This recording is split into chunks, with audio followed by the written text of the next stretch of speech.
Okay. இல்லை ஐயா என்கிட்ட கேட்டுக்கிட்டாங்க, நீங்கள் கற்றுக்கிட்ட பயிற்சியை வந்து எல்லாத்துக்கும் ஷேர் பண்ணுங்கள், நம்ம நல்ல விஷயங்கள் 4 பேருக்கு சொல்கிறனால தப்பு இல்லை அப்படின்னாங்க. அதனால தான் நான் உங்களுக்கு ஷேர் பண்ணிக்கிறேன். இது வகுப்பு கிளாஸ் மாதிரி கிடையாது, நான் தெரிஞ்சுக்கிட்டு பலனடைஞ்ச விஷயத்த உங்கள்கிட்ட ஷேர் பண்ணிக்கிறேன், அவ்வளோதான். பிராணாயாமம் இதெல்லாம் கேள்விப்பட்டிருக்கீங்களா? வாசி யோகம் இதெல்லாம் கேள்விப்பட்டிருக்கீங்களா? மூச்சு பயிற்சி மாதிரி தான் அது வந்து நீங்கள் மூச்சை நல்லா உள் இழுத்து விடும்போது இந்த நுரையீரல் வந்து சுருங்கி நல்லா விரிஞ்சு சுருங்கும்போது உங்களுக்கு பிராணசக்தி நல்லா கிடைக்கும் உடம்புக்கு. அது ஒரு நல்ல பயிற்சி. உடல் ஆரோக்கியத்துக்காக மட்டும் பண்ணிக்கோங்க. இதை பண்ணும்போது பாடி நல்லா ஒரு சில நேரம் ஹீட் அதிகமாகும். அந்த மாதிரி வந்துச்சுன்னா கொஞ்சம் டைமிங் குறைச்சி பண்ணிக்கோங்க. ஃபஸ்ட் ஒரு 5 நிமிஷம் பண்ணுறீங்க, 5 நிமிஷம் முடியும்னா 5 நிமிஷம் பண்ணுங்கள். இல்லை முடியலாம் 2 நிமிஷம் கூட பண்ணுங்கள். ஸ்டார்டிங்கில் ஒரு அரை மணி நேரம், அதிகபட்சம் 3/4 மணி நேரம் வரைக்கும் பண்ணலாம். 1 மணி நேரம் கூட பண்ணலாம். பண்ண முடிஞ்சால் பண்ணுங்கள், இல்லைன்னா ஒரு 5 நிமிஷம் 2 நிமிஷம் அந்த மாதிரி ஆரம்பித்து பண்ணிக்கோங்க. அது வந்து முடிஞ்சளவுக்கு கீழே தரையில் உட்காந்துக்குங்க. தரையில் வந்து ஒரு மேட்டு அல்லது பாய் அந்த மாதிரி போட்டு உட்காந்துக்குங்க. சுகாசனம், சமணங்கால் போட்டு உட்காந்துக்கோங்க. இப்போ நான் கீழே உட்காந்தா உங்களுக்கு எல்லாம் மறைக்கும் அப்படிங்கிறதுனால ஓகே, எல்லாம் வேணால் உட்காந்துட்டுங்களா? ஓகே, அவ்வளோதாங்க. முத்திரை வந்து சின்முத்திரையில் வச்சுக்கோங்க. சின்முத்திரைங்கிறது இந்த மாதிரி நீங்கள் கொஞ்சம் அழுத்தம் கொடுத்து வச்சுக்கலாம். இப்படி வச்சிங்கன்னா கொஞ்சம் அழுத்தம் கொடுப்போம். ஆமாங்க சார், கொஞ்சம் அப்படி வச்சிங்கன்னா கொஞ்சம் விரலுக்கு அழுத்தம் கொடுக்குற மாதிரி இந்த முத்திரையில் வச்சுக்கோங்க. 2 கையிலையும் வச்சுக்கோங்க. பாருங்கள், சின்முத்திரைங்கிறது இப்படி தான் வரும். இப்படி கொஞ்சம் இப்படி வச்சா அவங்க அழுத்தம் கொடுக்குற மாதிரி இருக்கும், கொஞ்சம் நல்லாயிருக்கும். ஆமாம், இதுதான் சின்முத்திரை. இப்படி வச்சுக்கோங்க, இந்த பொசிஷனில் வச்சுக்கோங்க. ஓகே, தொடையில் வச்சுக்கோங்க. இது சமணம் போட்டு கீழே தான் உட்காந்து பண்ணணும். இல்லை மேட்டு இல்லாத பாய் போட்டு வெறும் தரையில் உட்கார வேணாம். இந்த மாதிரி உட்காந்துக்குங்க. முதுகுத்தண்டு நேராக வச்சு உட்காரணும். மெயினாக முதுகுத்தண்டு நேராக இருக்கணும், நிமிர்ந்து இருக்கணும். கண்ணை மூட வேணாம், கண் பார்வையில் முழிச்சிருங்க. சாதாரண மூச்சு வந்து பார்த்திங்கன்னா பாருங்கள்,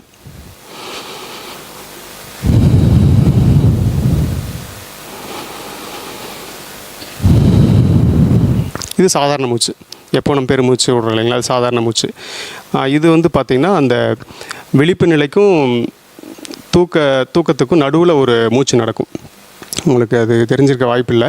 நீங்கள் தூங்குறவங்கள பார்த்தீங்கன்னா தெரியும், இந்த குழந்தைங்க தூங்குறது, மற்றபடி இந்த ஆழ்நிலை தூங்க போகிறதுக்கு முன்னாடி பார்த்திங்கன்னா ஒரு மூச்சு வரும். அந்த மூச்சு வந்து உள்ளே தான் போகும். உங்களுக்கு அதிகமாக தூங்க போகிறதுக்கு முன்னாடி எல்லாமே அந்த வாசி யோகம் அந்த நிலையில் தான் எல்லோரும் இருப்பாங்க. எல்லோரும் அப்படி தான் இருப்போம், நமக்கு அது தெரியாது. அதையே வந்து நம்ம செயற்கையாக பண்ணுறோம், இயற்கையாக நடக்கிறத செயற்கையாக பண்ணுறோம் நம்ம, அவ்வளோதான். அந்த இதில் மட்டும் வச்சுங்க. மற்றபடி உடல் ஆரோக்கியத்துக்கு மட்டும் அதை பயன்படுத்திங்க. அது இப்போ பண்ணி காட்டுறேன் பாருங்கள். இந்த முதிரையில் வச்சுக்கோங்க. நல்லா நிமிர்ந்து முதுகுத்தண்டை நேராக வச்சு நிமிர்ந்து உட்காந்துங்க. நான் அந்த சவுண்டு கேட்குறதுக்காக மைக் அங்கே வச்சுக்கிறேன். பாருங்கள், கண் பார்வை நேராக வச்சுக்கோங்க.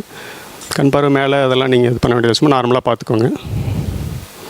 மூச்சு இங்கே ஆரம்பிக்கணும், இங்கே தொண்டையில் ஆரம்பித்து மேலே இந்த வழியாக போகணும். உங்களுக்கு அந்த மாதிரி ஃபீல் பண்ணி மூக்கில் விடுற மாதிரி ஃபீல் பண்ணாதீங்க. இங்கே ஆரம்பித்து இங்கே போகிற மாதிரி இதை மட்டும் ஃபீல் பண்ணிங்க நீங்கள்.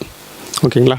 இங்கே தொண்டையில் இந்த இதில் மூச்சு ஆரம்பித்து இழுத்து உள் வழியாக மேலே இங்கே வந்தோடனே மூக்கு வராமல் மேலே போகிற மாதிரி ஃபீல் பண்ணிக்கோங்க. அவ்வளோதான். கவனிங்க.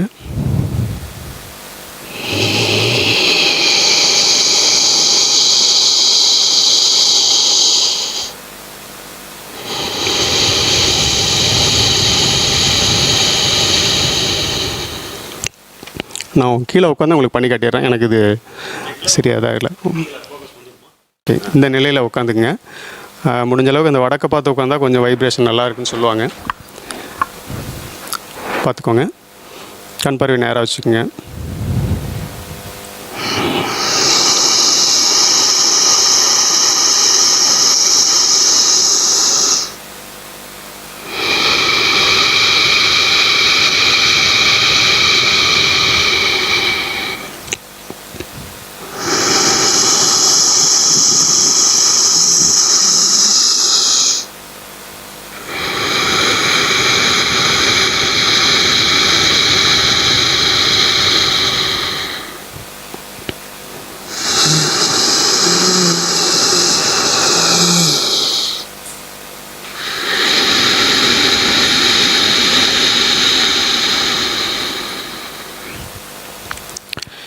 எவ்வளவு ஸ்லோவாக மேலே இழுக்கிறீங்களோ அதே வேகத்தில் கீழே விடணும்.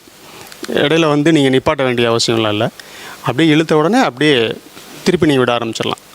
எந்த ஸ்பீடில் மேலே போகுதோ அதே ஸ்பீடில் வந்து கீழே அப்படியே இறக்கிருங்க. அவ்வளோதான். சொல்லுங்கள். ம் ம் ஆமாம் ஆமாம். மூக்கில் வர மாதிரி நீங்கள் ஃபீல் பண்ணாதீங்க. மூக்கில் மூச்சு விடுற மாதிரி ஃபீல் பண்ணாதீங்க. இப்போ நார்மலாக வந்து இல்லை அதெல்லாம் விட்டுருங்க. நீங்கள் அது வந்து அது வயிறு வந்து சுருங்கி விரியும். அது வந்து அதை விட்டுருங்க. நீங்கள் இங்கேருந்து மேலே ஏற்றுறீங்க, திருப்பி இறக்குறீங்க. ஆமாம், அதெல்லாம் தேவையில்லை. அது தேவையில்லை. இங்கேருந்து இங்கே போயிட்டு வர மாதிரி ஃபீல் பண்ணுங்கள். அந்த சவுண்டு வரணும் உங்களுக்கு இல்லைங்களா? இந்த தொண்டையில் வந்து பார்த்திங்கன்னா நார்மலாக மூச்சு விடும்போது இந்த சவுண்டு வராது. நார்மல் மூச்சு பாருங்கள். இப்போ இந்த மூச்சு விடும்போது மட்டும்தான் உங்களுக்கு சவுண்டு கேட்கும். இழுக்கும்போது உங்களுக்கு கேட்காது நார்மல் மூச்சில். இந்த மூச்சில் பாருங்கள்.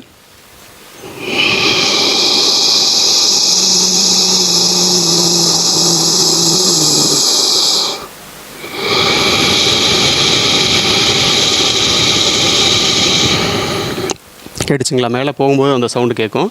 ரெண்டாவது வந்து இது இந்த சளி தொல்லை இருக்கிறவங்களுக்குலாம் வந்து இது பண்ணிங்கன்னா கொஞ்சம் அடைக்கிற மாதிரி இருக்கும். மூக்கிலெல்லாம் ஒழுக ஆரம்பிச்சிடும்.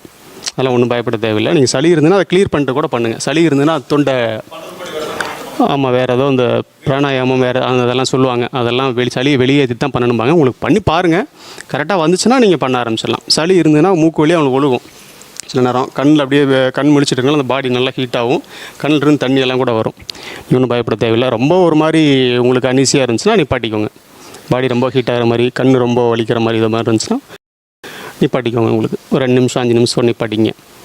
சொல்லுங்கள் சார். எப்படிங்க சார்? ஆமாம் சார். உள்ளேருந்து போகிற மாதிரி சுவாசம், நார்மல் சுவாசம் மூக்கில் இருந்தால் வரும் சார். நீங்கள் ஃபீல் பண்ணுறது வந்து உள்ளேருந்து மேலே போயிட்டு வர மாதிரி ஃபீல் பண்ணுங்கள். ஆனால் மூக்கில் இருந்தால் லேசாக வரும் போகும். மற்ற நேரம் மாதிரி மூக்கில் ஃபுல்லாக வராது உங்களுக்கு. இந்த உள்கதின்னு சொல்லுவாங்க ஆன்மீகத்தில். உள்ளே போயிட்டு உள்ளே இருக்க மூச்சவே அப்படியே ரொட்டேட் பண்ணிகிட்டே இருக்க மாதிரி வெளியில் இருக்க. ஆனால் சுவாசம் லைட்டாக நடக்கும் வெளியில். நீங்கள் அதெல்லாம் பெருசாக இது பண்ணிக்க வேணாம். நீங்கள் அந்த மூச்சு நம்மளோட இது என்ன அப்படின்னா நுரையீரல் நல்லா விரிஞ்சு மறுபடியும் சுருங்கணும். அப்படி பண்ணும்போது இந்த மூச்சினால் வந்து பிராணசக்தி நிறையா கிடைக்கும் உங்களுக்கு. காற்றுலேருந்து அந்த பிராணசக்தி நல்லா உள்ளிழுத்துக்கும். நல்லா எனர்ஜியாக இருக்கும் உங்களுக்கு. ஆமாம் சார். நீங்கள் ஆமாம் நீங்கள் செய்யும்போது அது அப்படி வரும். அந்த சவுண்டு வரும். கண்டிப்பாக வரும். நீங்கள் பண்ணுங்கள். உள்ளேருந்து இங்கேருந்து இழுத்து மேலே இந்த பக்கம் கொண்டு போகும்போது நல்லாவே சவுண்டு வரும்.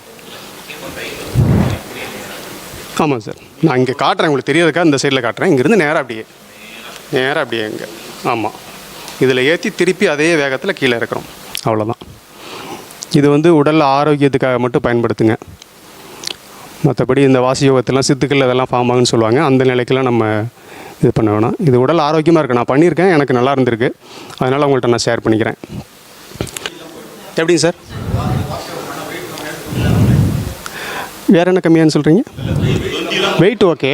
தொந்தி எல்லாம் குறையுமான்னு எனக்கு தெரியல. வெயிட் ஆனால் பாடி ஹீட் ஆகும்போது வெயிட் லாஸ் ஆகும். தொந்தி கம்மியாகிறதுக்கு வேறு எக்ஸசைஸ்லாம் இருக்குது. ஃபிசிக்கல் எக்ஸசைஸ் ஒர்க் அவுட்லாம் வேறு நிறையா இருக்குது. இது வந்து தொந்தி டோட்டல் பாடி குறையும் உங்களுக்கு. அந்த ஹீட்டு இதாகிறதுனால உங்களுக்கு குறையறதுக்கு வாய்ப்பு இருக்குது. கண்டிப்பாக குறையும். சொல்லுங்கள் சார். ஐஸ் ஓப்பனில் தான் சார் இருக்கணும். கண் வந்து திறந்த மேனிக்கு தான் இருக்கணும். நீ கண்ணை மூடினா தியானம் மாதிரி ஆயிரும். அது பாடி கூலிங் ஆகும். ஆமாம் சார். ஆமாம் சார். ஆமாம். அந்த இடத்துல ஃபீல் ஆகும் உங்களுக்கு. ஒரு அரிக்கிற மாதிரி ஒரு ஃபீலிங்லாம் வரும். அதெல்லாம் ஒன்றும் நீங்கள் இது பண்ண வேண்டியதில்லை. நீங்கள் ஒரு மாதிரி ரொம்ப ஹீட் ஆகிற மாதிரி ஃபீல் பண்ணீங்க அப்படின்னா நிப்பாட்டிக்கலாம். நீங்கள் ரொம்ப கண்ணில் தண்ணி வருது. ஆமாம். நீங்கள் ஒரு 5 நிமிஷம் கூட பண்ணிக்கலாம். அதே மாதிரி நீங்கள் ஆஃபீஸில் இப்போ ஒர்க் பண்ணுறீங்க, கொஞ்சம் ஃப்ரீயாக இருக்கீங்க, அந்த மாதிரி நேரத்தில் வந்து சும்மா மூச்சை மட்டும் இது பண்ணிக்கலாம். நீங்கள் மற்றபடி எதுவும் முத்திரை எதுவும் போடாமல் சும்மா சேரில் உட்காந்த மேனிக்கு அப்படியே கூட நீங்கள் பண்ணலாம். அது வெறுவயத்தில் பண்ணுறது நல்லது, சிறப்பு. காலையில் வந்து நீங்கள் ஒர்க் அவுட் பண்ணுற அந்த டைமில் உணவுக்கு முன்னாடி பண்ணுறது ரொம்ப சிறப்பு உங்களுக்கு. அதுக்கு மேலே பண்ணிங்கன்னா அந்த மூச்சு சரியான உங்களுக்கு இதாகாது உங்களுக்கு. ஏன்னா வயிறு ஃபுல்லாக இருக்குங்க. இல்லைங்க சார், அதெல்லாம் நீங்கள் பண்ணலாம். அதெல்லாம் ஒன்றும் பிரச்சனை இல்லை. கொஞ்சம் குறைவாக பண்ணிக்கலாம். சொல்லுங்கள் சார். சார்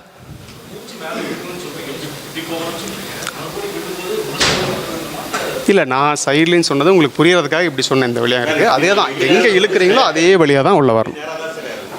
நான் வந்து உங்களுக்கு புரியறதுக்காக இங்கேருந்து இப்படி காட்டினேன். நான் காமிக்கிறதுக்காக இப்படி காமிச்சாரு. இப்படி போகணுன்ட்டு இப்படி தான் நேராக போகும்.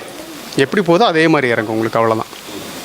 எக்ஸ்க்ளூஷன்ஸ் ஏதாச்சும் அதாவது ஹார்ட் பேஷண்ட் கூடாது, அல்லது வந்து சில பேர் கையில் முதலே ப்ரெஷர், அதெல்லாம் எந்த ரெஸ்ட்ரிக்ஷனும் கிடையாது. இது மூச்சு பயிற்சி வந்து இல்லை, அது என்ன சார், இல்லை அதாவது ரொம்ப ஹெல்த் ப்ராப்ளம், ரொம்ப மூச்சு வாங்குறவங்க அந்த மாதிரி இருக்கவங்களாம். இப்போ என்ன சொல்லியிருக்காருன்னா, ஐயா வந்து கேன்சர் பேஷண்ட்டே செய்யலான்னு சொல்லிட்டார்.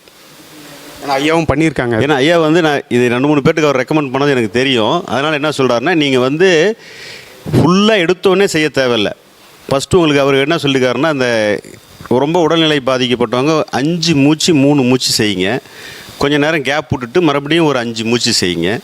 முதல்ல உங்கள் உடம்புக்கு பொருத்துகிற மாதிரி பொருந்திக்கும். கொஞ்ச நாள் செய்ய வந்து என்னென்னா செய்ய பழகிரும்ல உடம்பு, அதுக்கு அடாப்ட் ஆகிடுச்சுன்னா அப்புறம் வந்து 10 நிமிஷம் 5 நிமிஷம் இந்த ஒரு அரை மணி நேரம் கொண்டு வரதுக்கு நம்ம இனிஷியலாக இப்போ தான் ஸ்டார்ட் அப் பண்ணுறோம்னா மினிமம் வந்து ஒரு மாத அளவில் தேவைப்படும். எப்போ ஒரு அரை மணி நேரம் கண்டினியூவாக நீங்கள் பண்ணுறதுக்கு, ஏன்னா புதுசாக நம்ம பழகிறோம் இல்லையா, அதனால் ஒரு அரை மணி நேரத்தில் நம்ம அந்த ரீச்சாக கொண்டு வந்துடலாம்.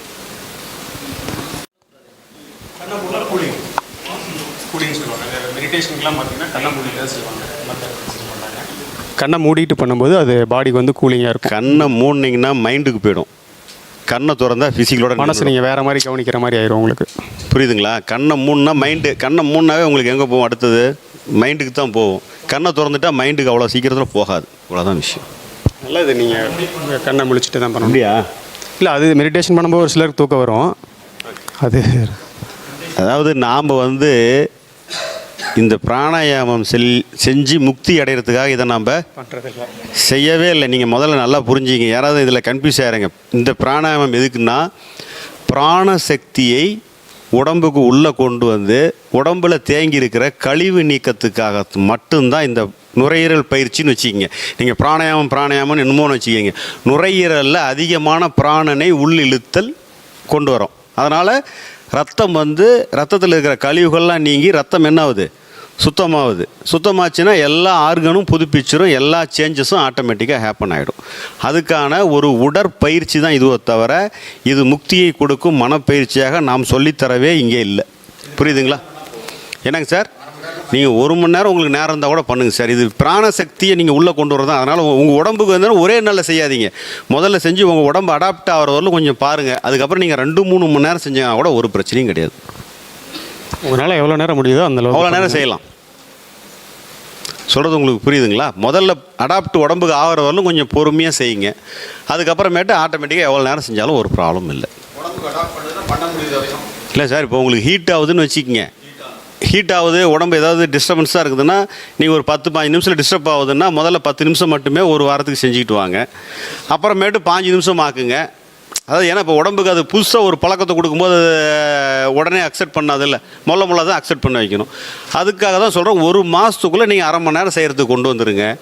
அப்புறமேட்டு உடம்பு அதுக்கு அடாப்ட் ஆகிடும். அதுக்கப்புறம் நீங்கள் ஆட்டோமேட்டிக்காக 1 மணி நேரம் செய்யலாம். ஆனால் என்னென்னா சாப்பிட்டு மினிமம் 2 மணி நேரம் கழித்து தான் செய்யணும். அதுக்குள்ளே செய்யக்கூடாது. இவ்வளோதான். சாப்பாட்டுக்கு முன்னாடியே பண்ணிடுங்க.